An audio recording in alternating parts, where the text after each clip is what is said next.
శ్రీ గురుభ్యో ఋషిభ్యో మహేభ్యో దేవేభ్యో నమ.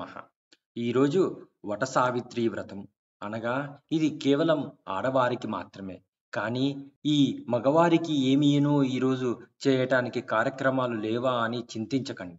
ఈరోజు ఒక మహత్తర కార్యక్రమం మనము చేయగలిగితే అప్పుడు మనకు అశ్వమేధ యాగ ఫలితం రాబోతుంది.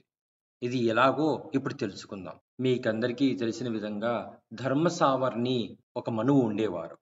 ఆయన 11వ మనువు. మన యొక్క మన్వంతర కాలాలలో ఉండే 11వ మనువు పేరే ధర్మసావర్ణి. ఈ జ్యేష్ఠ శుద్ధ పూర్ణిమ ధర్మసావర్ణి మన్వంతరాది దినం.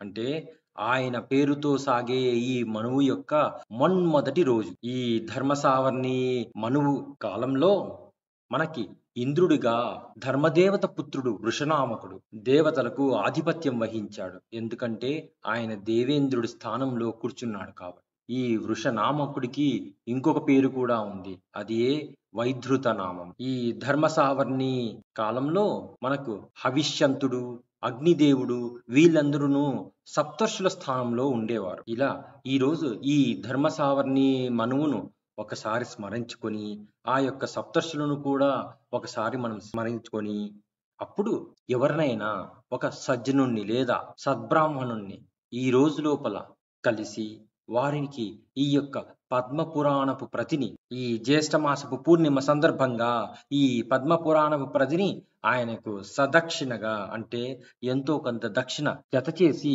ఈ పద్మపురాణపు ప్రతిని ఆయనకు దానం చేసి ఆయన యొక్క ఆశీస్సులు తీసుకుంటే మీకు అశ్వమేధ యాగం చేసినంత ఫలితం వస్తుంది. ఈ కలియుగంలో ఏ చిన్న యాగం చేయాలన్నా ఎన్నో వేలు లక్షలతో ఖర్చు.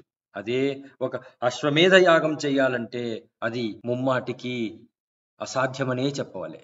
కాబట్టి మీకు ఆ అశ్వమేధ యాగం ఫలితం ఇచ్చే ఈ చిన్న కార్యం చేయగలిగితే ఆహా మీరు అదృష్టవంతులే. ఈ యొక్క అశ్వమేధ యాగ ఫలితంతో మీరు ఖచ్చితంగా ఇరుముడించిన ఐశ్వర్యంతో జీవిస్తారు. జై గురుదేవ్.